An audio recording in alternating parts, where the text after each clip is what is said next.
Huskers back to work here on Monday as they begin preparations for the home opener against Northern Illinois. Hi, Sean Callahan with HuskerOnline.com. We caught up with head coach Matt Rhule here at his weekly press conference, and most importantly, he updated the status of quarterback Jeff Sims. All right, we practiced last night. Jeff was unable to practice with the ankle, so won't know more about him until probably tomorrow or later in the week. So Heinrich and Chuba obviously took the reps behind him. But it doesn't appear to be one of those 4 to 5 week true high ankle, it doesn't appear to be that. So, he moved around last night. He was kind of, we have that training area for the guys that aren't practicing, and he was moving around in there. So, with quarterbacks, I never know with the ankle what that's going to mean. So I'd have to see him before I know much more about that. The big question now is, what will Rhule need to see from Sims in practice in order for him to be the guy? I'm going to see him practice first. You know what I'm saying? Jeff's our starting quarterback. So if this hadn't happened, he'd still be out there. That being said, we can't keep turning the ball over. Okay, so there's that fine line of, and not every, when you're the quarterback, not everything's your fault. They snap the ball and it hits a guy in motion. Sometimes that's the quarterback's fault. Sometimes it's someone else's fault. So this is a top down, starting with me. Hey, we have to be better. We can't be -8. And that's just, it goes without saying, right? It's just that can't be in our building, not out there in the world. That can't be the only narrative, in our building. In our building, it can't be, well, we'll just turn the ball over. It's 13-7 with 6 minutes left to go in the third quarter, and we lose 36-14. That's not acceptable either. So we're asking everyone just to get a little bit better, But all that being said, Jeff's our quarterback, but Jeff also has to protect the football. When the ball's in the ground, things are going to happen, especially on the road. We have to dive on the ball and just hold the ball there. So I'm obviously not getting that point across. I'm going to get it across to everybody as we move forward. But I don't know what he looks like, so I just don't want to comment too much. If he was 100% healthy, I'd have him out there with the ones. And if it's not Sims, what can Nebraska expect to see from guys like Chuba Purdy or Heinrich Haarberg? I just leaned back on kind of what I said at the end of training camp, that I felt like we could win with Chuba, and I felt like we could win with Heinrich. They both can run, so we can maintain some of the things that we're doing quarterback run-wise. I think some of the plays we've called have been quarterback draws, and, maybe they've been seen as like a scramble, but we've called some quarterback draws that those guys can execute at a high level. So I think both those guys can run the offense. Obviously, right now, with where we're at right now, the offense isn't doing what we want it to do in general. So, I think all of us, as a team, have to be better on offense to have a chance to win games. But I have a lot of confidence in both those guys, and I think they both bring unique skill sets to the table. Turnovers have been an issue for Nebraska. The Huskers lead the nation right now with 8 turnovers, and a lot of it could have been prevented. Rhule said they need to show more effort, especially when the ball's on the ground. He felt like there were a couple that could have been picked up by the quarterback. Yeah, so I look at it and I get upset about it, right? Like, why do we not jumping on the ball? And Ron Brown has been a tremendous kind of mentor to me here.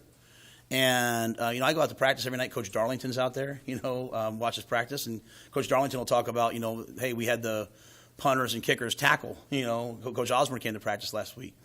And so I listen to my mentors and my elders, and Ron's one of those. And Ron said, Matt, we're all sitting here saying that why didn't Jeff jump on the ball? But every day in practice, if the ball's on the ground, what do we tell Jeff to do? We tell him to get out of the way. And, he talked about a play in the Super Bowl a couple years ago. And Cam Newton's the most amazing competitor I've ever been around in my life. Like, my life was changed by being around Cam Newton. Okay, so Jeff's a competitor.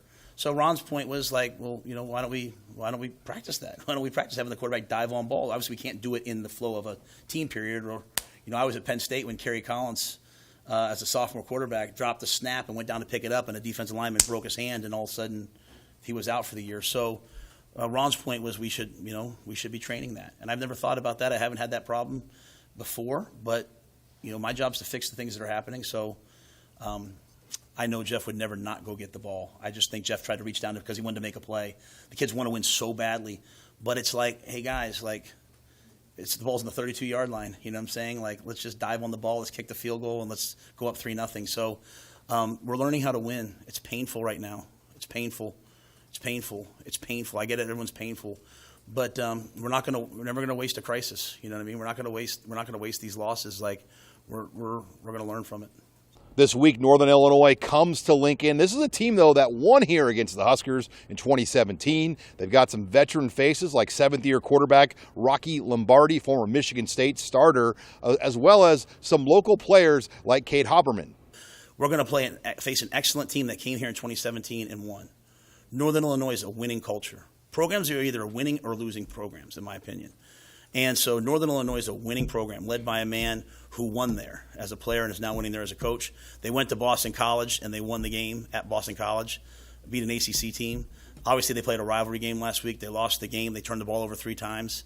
They've got a quarterback who's, Power 5 quarterback. They've got a tough offense.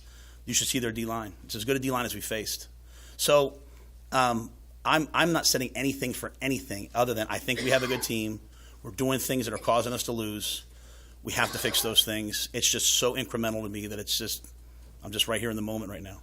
We saw a lot of the freshmen play for Nebraska out at Colorado. Wide receiver was one of those where we saw Malachi Coleman play some snaps. Really would like to see Jalen and Malachi kind of come around this week.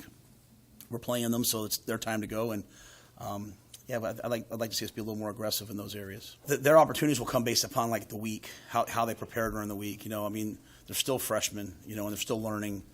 Part of it is about being a second team receiver is if you really want to play, you have to kind of back up 3 positions. And so you have to really kind of know a lot, and they're just not there yet. So they're kind of backing up 1 position.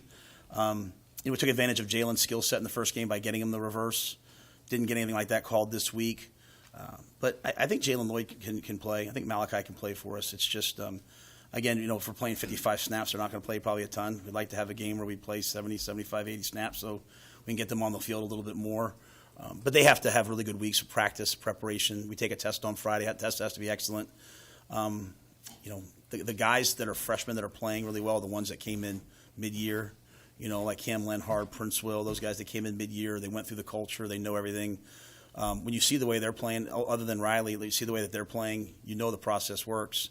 It's just, some of these guys are just a little later to the party at that position. Meanwhile, the freshmen on the defensive line also look to be a strength of this football team for the future. I told you guys I really liked the D-line group, and they're really coming along. And I run the defensive scout team, trade team. That's one of my jobs at practice. I like those guys that aren't really playing yet. I like Leslie. I like Mashake Shack. I like all those guys. So they're all going to play at some point. So. I hope you guys feel like I'm honest with it. Like when you guys would ask me about the D-line depth and training camp, I'm like, I like it. I like those guys. I just think that some of them are young, but that's going to be a strength for us for a while. You look out there, Mackay Bear, a lot of those guys are, they're showing up and they're playing. We kind of made the transition. Jamari's back, so we let him play D-line instead of the jack position in this game. So I think we have a lot of guys that can help us. I think we recruited a good group there. The defense for the Huskers continues to be the story as well. Tony White has done an outstanding job. This Husker defense currently leads the country with 12 quarterback sacks. Wow. I think Tony's fantastic. He has this amazing gift. I'll be honest with you, that tempo was so fast. I was kind of hoping with some Big Ten refs they'd slow the tempo down a little bit, and we wouldn't let them run plays before the chains got set. And, but it was fast, and that's credit to Sean Lewis. He's an excellent coach for them. But I've never seen a defense be able to get into so many multiple looks versus that tempo, and that's Tony's teaching. That's the defensive staff. But Tony just stays so calm during the game. He doesn't get emotional. He just sees what's happening, and I think that I apologize I don't have the number. You guys could probably – I think we had 20-some guys on defense play over 10 snaps. So, again, as I told Reimer and those guys, I told you I wouldn't make you play 80 snaps every game. We're playing 40. I think Reimer played 50. Some guys are playing 40. Nash played 40. It's because, I don't notice a difference because everyone's kind of playing at one standard because Tony does such a good job of teaching them and coaching them. I think he's an excellent, excellent, excellent coach.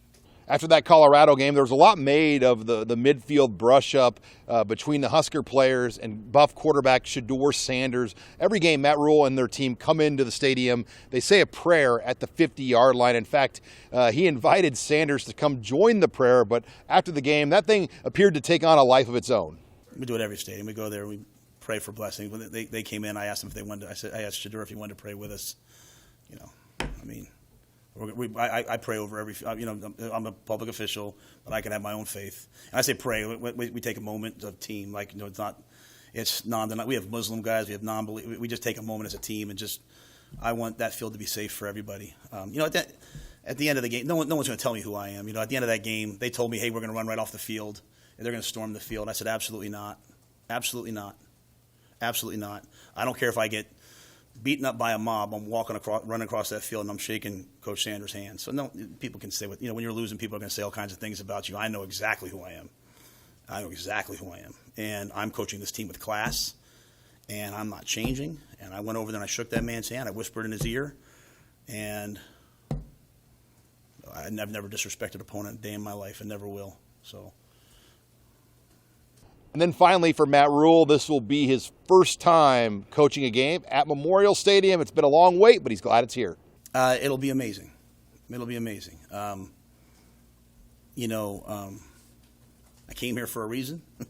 I came here because I wanted to raise my kids here, as I've said. I came here because I believe in this place and the leadership. And I came here because I know what University of Nebraska means to college football. And we made a decision to build it the right way, in a way that would adequately represent the values of Nebraska. And so while we're not getting the result we want right now, doesn't mean I'm at all deterred. Whereas I know some people are like, man, it's been like, however many years of this. For me, it's 2 games. 2 games of what we're trying to build. And so I'm so excited to come home. And I'll just say this, I just sat, I was almost late. They were panicking because I was just sitting there kicking it with Luke Reimer for 30 minutes.